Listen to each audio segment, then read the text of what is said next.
질문 가보겠습니다. 수많은 시행착오 끝에 계좌가 손실에서 수익으로 완벽하게 돌아서게 된 그 깨달음, 한번 그 결정적인 계기가 있었나요? 라는 질문 먼저 가보겠습니다. 본인을 잘 알아야 되고 나의 어떤 단점을 정말 피나는 노력으로 극복할 수 있도록 조금씩 개선해 나가고 나서부터 진짜 거짓말같이 계좌가 빨간불로 물들더라고요. 정말로. 그러니까 짜질 때는 손절이 뭐 간혹하다가 마이너스 난다 하더라도 버는 날은 왕창 벌어버리고, 그러니까 돈 벌리는 거 정말 순식간이더라고요. 그렇게 하니까. 저는 계좌가 딱 손실을 계속 보다가 딱 수익으로 전환했다 이런 타이밍은 없거든요. 근데 제가 말씀드릴 수 있는 건 적당히 수익을 보다가 수익금이 좀 급격히 늘어났을 때는 제가 확실히 있어요. 그거에서 제가 한 두 가지 이유를 생각하는데요. 첫 번째는 아까 불개명님께서 말씀 주신 건데, 저는 종목을 좀 압축해가지고 진짜 그날에 쓴 주도주를 조금만 수익 내고 파는 게 아니라 좀 끌고 가면서 길게 수익을 내고, 그리고 또 그 종목 내에서 계속 매매를 해서 한 종목에 집중해서 수익을 많이 냈거든요. 그래서 그거를 좀 깨달은 이후부터 수익이 급격히 커졌고요. 그리고 두 번째는 제가 예전에는 단기 매매 할 때 그냥 이걸 단기 매매로 돈을 좀 다 벌어야겠다 이런 마인드로 매매를 했어요. 근데 제가 주식으로 좀 수익이 조금씩 나다가 한 번씩 막 크게 당할 때가 많았거든요. 여러분들도 그러신 분 되게 많으실 거예요. 제가 그럴 때마다 너무 허탈한 거예요.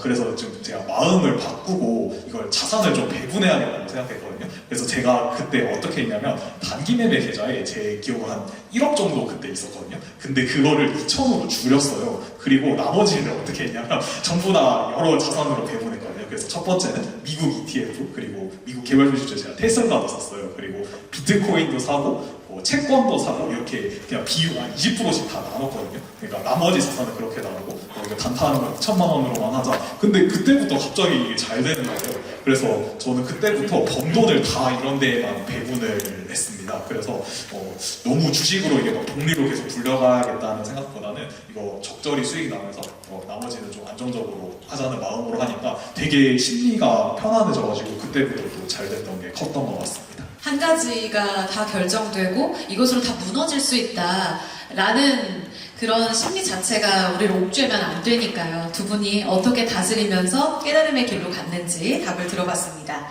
앞서 우리 불개미님께서도 거듭 이야기를 하셨죠. 어깨뽕 들어가면 안 돼 라고 하셨는데, 연승을 하다가 자만심에 빠져서 한 방에 수익을 반납하곤 해요. 수익이 날 때 자만하지 않는 방법 뭘까요? 제가 했던 것 중에 하나인데, 이게 본인의 뺨을 갖다가 했잖아요.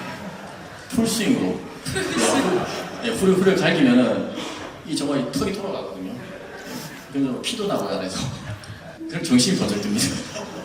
생각지 못한 답변을 들어서 저는 제가 생각해보면서 주식 매매하면서 약간 자만했던 적을 생각해보면 보통 그냥 수익이 나서 자만했다기보다는 제가 단타 계좌에서 매매하는 돈이 커질 때 좀 자만했던 때가 많았던 것 같아요. 그래서 내가 만약에 이전에 1,000만 원을 매매를 했다면 막 수익이 나가지고 지금 2,000, 3,000 이렇게 매매를 해요. 그럴 때 좀 자만하는 마음이 많이 생기더라고요. 그러면 이제 또 3,000으로 막 풀베팅을 하고 그러는 거죠. 그러면 또 어김없이 이렇게 당하는 거예요. 그래서 저는 버는 수익금 중에 좀 일부를 빼시는 게 그 자만하지 않는 데 도움이 좀 많이 된다고 생각합니다. 그래서 단타 계좌에서 금액을 너무 급격하게 올려나가시지 않으셨으면 좋겠습니다. 그래서 수익이 나실 때도 차근차근 가시는 게 결국에는 제일 빠른 것 같습니다. 출금할 수 있는 그 여유가 참 마치 그 정도 상태만 가도 정말 부러운 거니까.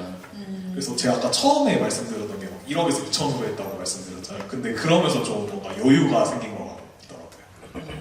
다음으로 또 넘어가서, 그럼 반대로 자만하지 않고 이렇게 멘탈이 완전히 무너졌을 때 혹시 두 분은 잠깐 매매를 쉬시는지, 아니면 끝까지 시장을 보면서 한 번 더 복귀를 하시는지? 매매하다가 멘탈이 나갔는데 갑자기 밖에 나간다든지 매매를 끝나는 거는 사실 웬만한 사람은 불가능하다고 생각하거든요. 저 같은 경우에도 매매가 안 될 때 있잖아요. 안 될 때 끝까지 매매를 하니까 그거는 진짜 하루에도 반토막이 나요. 그런 경험들 저도 너무 많이 해봤기 때문에, 그게 이제 그런 것들을 많이 또 겪다가 너무 힘든 과정들을 거치다 보면은 어느 순간에 이런 생각이 들거든요. 이제 본인이 잘못돼 가네라는 걸 감지하는 순간들이 있어요. 내가 여기서 다음에 분명히 손실한다 인지할 때가 있거든요. 근데 그 순간에 비중이라도 좀 낮추셔야 돼요. 확실히 내가 매매를 한두 개를 실수를 했을 때 비중을 갖다가 계속 태워서 들어가는 거, 그거를 반드시 고치자라는 걸 아침마다 제가 암기를 하고 시장에 임하기 때문에 그런 과정들이 이제 본인 스스로 결국 이겨내야 되는 부분이라서 예, 참 힘듭니다, 주식이. 그래서 저는 완전 불가능하다고 옛날에 생각했거든요. 그 이유가 하다가 저도 계속 하다 날리는 게 진짜 많았어요. 근데 계속 그렇게 날리다 보니까 언제부턴가 이거를 끊을 수 있게 됐거든요. 저는. 그래서 저는 어떻게 하냐면 이거 보고 그러니까 뭐 무조건 날렸다고 그날의 매매를 그만두는 건 아니에요. 근데 이게 그날 보고 이제 좀 오후에라도 좀 매매할 게 있는지 없는지 대략 감이 오긴 하거든요. 근데 그래서 특별히 진짜 할 게 없을 것 같다는 생각이 들면은 저는 아예 밖으로 나가거나 아니면은 그냥 자거든요. 그래서 이렇게 지금 하고 있습니다. 그래서 엄청 많이 근데 당해야지 그거를 이겨낼 수 있는 것 같다고. 사람들 깨지라는 거예요, 그러면. 그래서 소액으로 깨지시고 하시는 줄 봤습니다. 여러분들은 어느 쪽이실지 또 나를 아는 게 제일 중요하니까요. 두 분의 성향 중에서도 나는 이쪽이 맞는 것 같다. 멘탈 무너졌을 때 다음 주에 다시 한번 두 분의 방법도 참고해 보셨으면 좋겠습니다. 다음 질문입니다. 이 매일의 수익 목표 금액을 혹시 두 분은 정해두실까요? 아니면 시장이 일단 주는 대로 가져가겠다 이런 마인드로 임하시는지? 사실 금액을 정해놓고 매매하시는 분들은 예, 너무 잘못된 거죠. 왜냐면 내가 예를 들어서 뭐 오늘 목표 금액이 100만 원이다 하면은 90만 원 벌어도 안 멈출 수 있거잖아요. 없는 종목을 또 들어가서 10만 원을 더 벌어야 되기 때문에 그러면 그냥 무조건 함정에 걸려들 수밖에 없습니다. 시장이 너무 잔인하기 때문에. 그래서 목표 금액이라는 걸 절대 정하지 마시고요. 계좌 보지 마시고 그냥 내가 할 종목에만 예, 집중을 하시는 거에 예, 총력을 다해야 됩니다. 저는 하루에 그냥 1000만 원 그냥 게임이 준다 이 생각을 하고 매매를 하거든요. 1000만 원 그냥 줄 테니까 가져가라 이거는. 그래서 그만큼 시장한테 돈을 벌려는 기대를 안 하고 매매를 해요. 그래서 오히려 이제 내가 벌었을 때는 또 얼마나 벌어야 되나 이거는 상한선이 없거든요. 그냥 내가 할 종목에만 그리고 집중을 하는 거죠. 그럼 잃었을 때도 이 정도까지 내가 손실 감당하니까 내가 통제가 되고 스스로가 예를 들면 또 한 1,500만 원까지 손실 났다 이러면은 그때부터는 매매 오늘 싸하네 하면서 좀 조심을 하기도 하고요. 그래서 어떤 본인만의 얼마를 벌어야 된다는 목표보다는 내가 손실 감당 가능한 금액을 설정을 하시고 그 금액이 넘어가면 매매를 그래도 통제를 하시는 게 좋아요. 이걸 해내셔야 돼요. 그리고 나서 버는 거에 대해서는 상한선을 두지 마시고 그냥 원칙만 그냥 집중하시고 어차피 이 주식이라는 게 결국은 벌 때는 좀 더 많이 벌어야 되고 잃을 때는 작게 잃어야 되고 이거의 반복이거든요. 그래서 우상향이 되는 거거든요. 눌림목을 주고 또 벌고 이게 반복이 되기 때문에 뭐 버실 때 무조건 내가 100만 원 벌면 멈춰야지 이것보다는 한결같이 내가 모니터를 보고 있어도 주도주에만 딱 매매를 하고 내 원칙에서만 매매를 하겠다. 이게 핵심 포인트인 것 같습니다. 근데 이제 여기서도 핵심은 벌 때 또 내 돈 매매를 하라는 게 아니고요. 철저하게 내가 오늘 벌어놨으니 여유로운 마음을 가지고 이 종목을 하나하나를 단점을 찾아가면서 안 할 수가 없네 이거는. 하실 때는 또 지르세요. 그렇게 자기 원칙 안에서.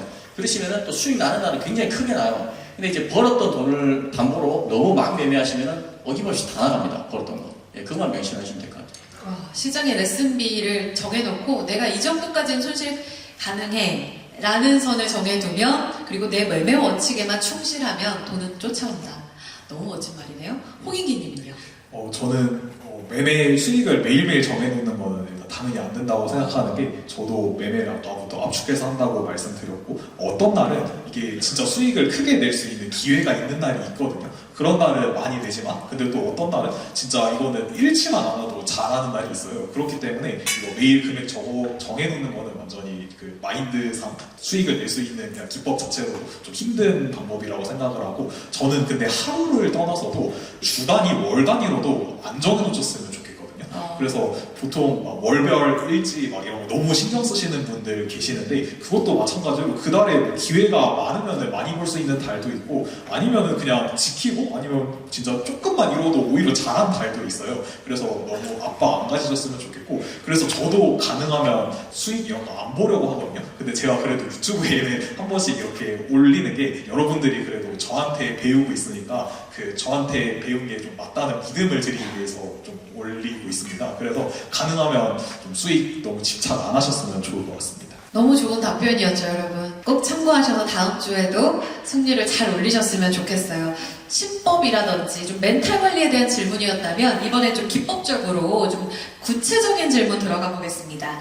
두 분은 호가창에서 매수 잔량이 많을 때, 매도 잔량이 많을 때 어느 쪽을 더 긍정적으로 보고 확신을 가져가시는 편인가요?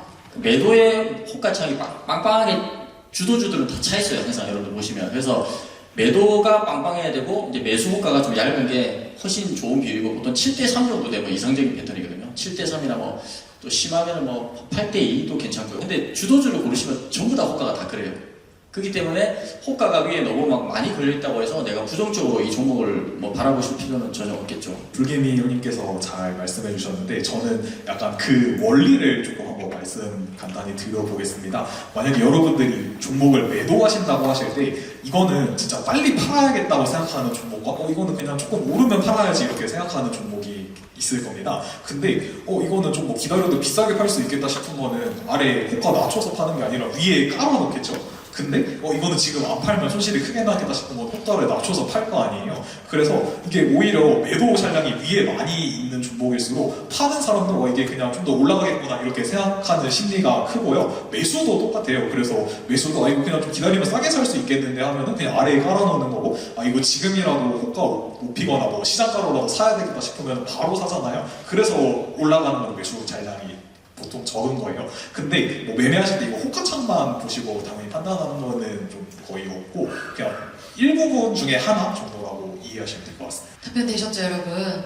중요한 이야기들이 진짜 쏟아지네요. 바로 이어서 가보겠습니다. 그럼 종목 선정에 있어서 나의 확신이 들 때, 아니면 이 종목은 내가 수익에 대해서 너무 기대치를 높게 안 가져가더라도 평소 매매 정도로 스타일 끌고 가자, 이렇게 좀 판단이 될 텐데, 그때 두 분의 비중 씹는 게 궁금하다. 평소 매매 비중과 확신이 들 때 승부 비중 비율은요? 라는 질문입니다.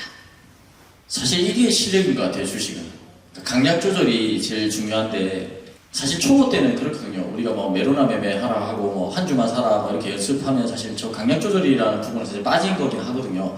그래서 이제 뭐 어느 정도 자기가 그래도 매매해서 월 단위로는 그래도 조금이라도 빨간물이 난다 이제 어느 정도 그 단계를 가시고 나면은 저거에 대한 연구를 많이 하셔야 돼요. 내가 맥시멈으로 살 수 있는 비중과 내가 좀 작게 샀을 때 들어가는 그 비중이 제가 봤을 때는 한 최소 5배 정도는 차이가 나야 되거든요. 예를 들면 1,000만 원 가지고 하시는 분이 단기 매매를 하실 때 어떤 종목은 1,000만 원을 다 들어갈 수도 있어야 되고요. 또 어떤 종목은 뭐 100만 원, 뭐 200만 원만 들어갈 수도 있어야 되고 그런 것들에 대한 강약 조절이 결국 실력이잖아요. 왜냐하면 내가 누가 봐도 좋아 보이는 종목인데 그 비중을 작게 들어간다는 말이 안 되거든요. 일단 손절로 딱 잡으시고 그때는 과감하게 베팅을 해야 돼요. 대신에 좀 애매한 종목인데 이건 안 하기도 좀 그래요. 그럴 때는 그냥 작게 던지면 돼요. 그러니까 그 조절을 정말 유도리 있게 잘 하시는 게 결국 실력이고 제가 이제 대회 나갔을 때도 말도 안 되는 그 수익률을 올린 그 비결이 뭐냐면 작게 들어가는 종목은 진짜 1, 2천도 들어가고 저도 많이 들어갈 때는 이제 마지막에 여러분들 다 아시는 레이버 로보티스 같은 경우는 풀미스로 해가지고 2번에 걸쳐서 50억을 들어갔었거든요. 거의 40억 정도를요.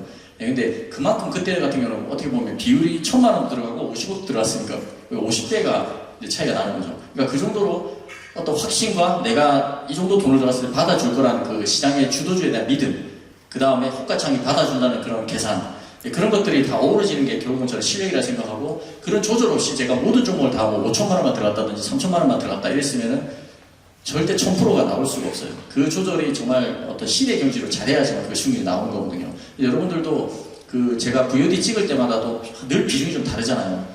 그렇듯이 여러분들도 그런 연습들을 좀 해야 될 순간들이 올 텐데 연습 매매 가령 하실 때도 어떤 주식은 뭐 내가 뭐 30만 원 들어가고 어떤 주식은 3만 원 들어가고 이런 식으로 조절을 한번 해보세요. 연습을 하시면은 충분히 하실 수 있을 거라 생각합니다. 이 부분은. 저는 뭐 최대 10의 비중을 이 종목이 최대 들어갈 수 있는 금액이라고 한다면 일반적일 때는 한 2, 3 정도 한다면 진짜 많이 사면 10까지 살 때는 뭐 보통 사는 것보다 많으면 5배 이렇게까지 매수를 하는 편이고 적게 산다고 하면 한 그래도 1 정도 이렇게 매수하는 것 같습니다. 그래서 줄이면은 반 이하, 뭐 늘리면은 최대 5배 이상. 그런데 5배 이상 들어갈 수 있는 종목은 아까 제가 7가지 고려해서 다 말씀드렸는데 가끔씩 그게 진짜 다 맞는 종목이 있어요. 그럴 때는 진짜 크게 들어가는 거죠. 진짜 비중에 있어서 확신을 갖고 매매하느냐 이것이 정말 고수와 중수의 영역에 있어서 가장 기준이 되는 것 같습니다. 두 분의 현명한 답변으로 참고되셨기를 바라고요. 훗날 자녀가 생긴다면 전업투자의 길을 걷게 하실 건가요? 태어나 보니 아빠가 불개미고 태어나 보니 대왕개미예요. 저는 무조건 전업 투자 시킬 겁니다. 저도 이제 단기 매매를 앞으로 길어봐야 저는 한 5년 이제 보거든요. 하고 나면은 단기 매매는 솔직히 못할 것 같아요. 뭐 장기 투자 이런 거는 물론 할 수도 있겠지만 웬만하면 저는 주식을 자녀분들한테 미리부터 공부시켜서 저는 하는 게 좋다고 봅니다. 그 좀 거시적인 얘기긴 한데 저는 앞으로 시대가 다 같이 주식을 하는 시대라고 저는 보거든요. 큰 어떤 빅테크 미국의 기업들도 있고 우리나라 뭐 삼성전자, 하이닉스 대단한 기업들 많지만 저는 앞으로의 시대는 다 같이 우리가 투자를 하는 시대다, 재테크를 해야 되는 시대라고 생각하기 때문에 이 투자에서 뒤처지신 분들은 절대 신분 상승을 할 수가 없고요. 이 위에 있는 계층과 아래에 있는 계층은 이 투자에서 결정이 좀 될 거라고 봐요. 전 세계 모든 사회가 로봇 시대가 되면서. 통찰력이 참 대단합니다.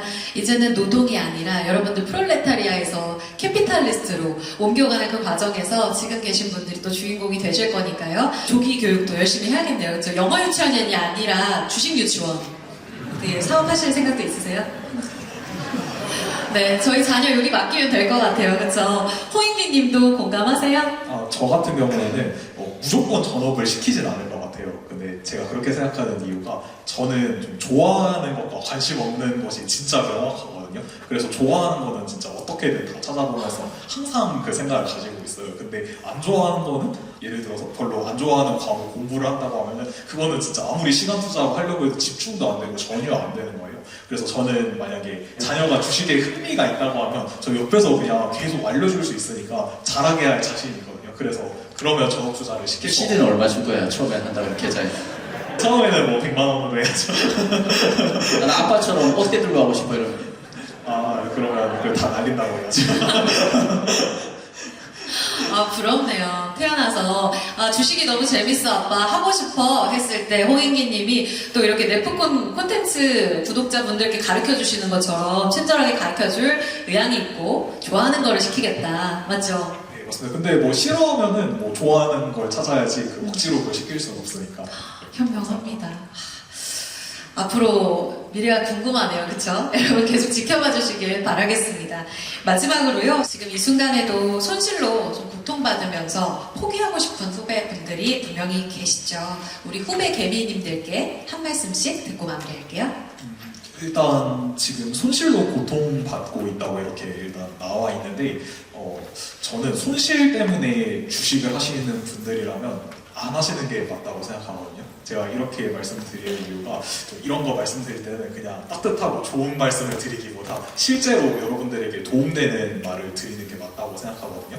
그런데 보통 주식을 계속 하고 계시는 분들 중에 내가 이거로 그냥 좀 볼 수 있겠다고 생각해서 한다기보다는 옛날에 손실이 난 게 아까워서 이거를 좀 어떻게든 메꿔야겠다는 생각으로 하시는 분이 많아요. 저 얼마 전에 그 제 좀 친한 친구 부모님 같은 경우도 제 친구가 부모님 계좌를 보여준 거예요. 근데 거기서 뭐 코로나 관련주를 예전에 엄청 그러니까 금액도 크게 들어가지고 80몇% 손실 이렇게 나 있는 거예요. 근데 그거를 좀 가지고 있는 게 좀 앞으로 상승의 기대는 그렇게는 없을 것 같아요. 제가 뭐 예상 못하지만 그렇다고 말씀을 드렸는데 근데 그거를 못 파시는 이유가 이게 손실이라는 게 아깝기 때문에 못 파는 거죠. 근데 그러시는 분들이 뭐 그냥 장기 투자 물려있는 거 말고도 단타로도 되게 많다고 생각해요. 그런데 일단 손실을 많이 봐서 주식 투자를 좀 계속 하시는 경우에는 만약에 뭐 한 2억을 날렸다고 하면 이 2억을 메꾸기 위해서 마음도 급할 수밖에 없고 한 번에 크게 벌 수 있는 것만 찾아다니게 되거든요.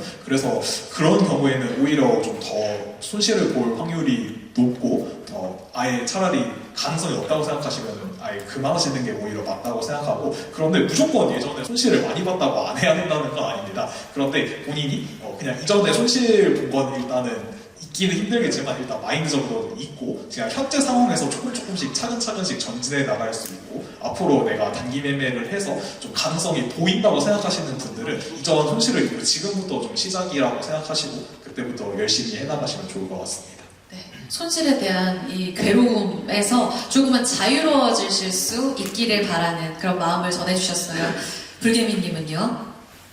이런 얘기 할 때마다 참 마음이 좀 무거운데요. 사실 그 주식, 뭐 재테크 이런 분야들이 많은 카테고리가 있잖아요. 근데 특히 저는 이 단기 트레이딩이 가장 어렵다고 생각하거든요, 사실. 근데 또 단기 트레이딩을 잘했을 때는 그 어떤 끝판왕이라고 저는 생각해요. 이 자본주의 사회에서 사실 단기 매매 여러분들 다 잘하시려고 여기 자리에 있으실 거라고 저는 생각하는데 이 단기 매매는 정말로 뭐 자본주의 사회에서도 끝판왕이다 이렇게 이해하셔야 되는데 그만큼 하기 어렵다는 거죠. 너무나 어렵지만 우리 그래도 열심히 또 하시는 분들이 또 한 분이라도 잘 됐으면 좋겠는데 이런 말씀 드리고 싶어요. 만약에 내가 해도 안 된다 하시는 분들은 단기 매매가 아니더라도 뭐 스윙 투자도 있고요. 그렇기 때문에 자기가 뭐 직장을 다니시든 혹은 사업을 하시든 그쪽으로 열심히 파시고 이 투자라는 분야를 너무 단기 매매에 집착을 하지 마시고요. 그 최대적인 맥시멈을 내가 어느 정도 그래도 주식을 알고 나서부터 한 2년을 갖다가 정말 죽으라고 했는데 안 된다 하시는 분들은 단기 매매는 끈을 놓는 게, 그리고 스윙이라든지 중장기 투자 혹은 미국 주식, 전 세계 빅테크 기업에 투자하시는 게 훨씬 더 안전하고, 근데 그 투자는 꼭 하셔야 돼요. 앞으로 제가 말씀드렸다시피 시대의 패러다임이 완전히 변하는 시기고 노동일이 다 없어질 거예요. 로봇으로 모든 게 다 대체될 겁니다. 순식간에 10년, 20년 안에. 그렇기 때문에 여러분들이 결국은 다 같이 투자를 누가 잘하느냐의 싸움이기 때문에 꼭 단기 매매가 아니더라도 여러 가지 루트를 열어두시고 본인 잘하는 것들을 열심히 하시면서 투자라는 그 끈은 결국 놓치지 마세요. 진짜 투자라는 큰 틀 안에서 각자의 무기가 다 다를 겁니다. 사고를 좀 유연하게 가져보면서 앞으로 투자에 있어서 각자의 무기에서 꼭 승자가 되시기를 바란다. 이런 메시지 전해주셨습니다. 사전에 주셨던 질문 여기까지 소화하면서 통찰력 있는 답변 주신 두 분께 다시 한번 큰 박수 부탁드립니다.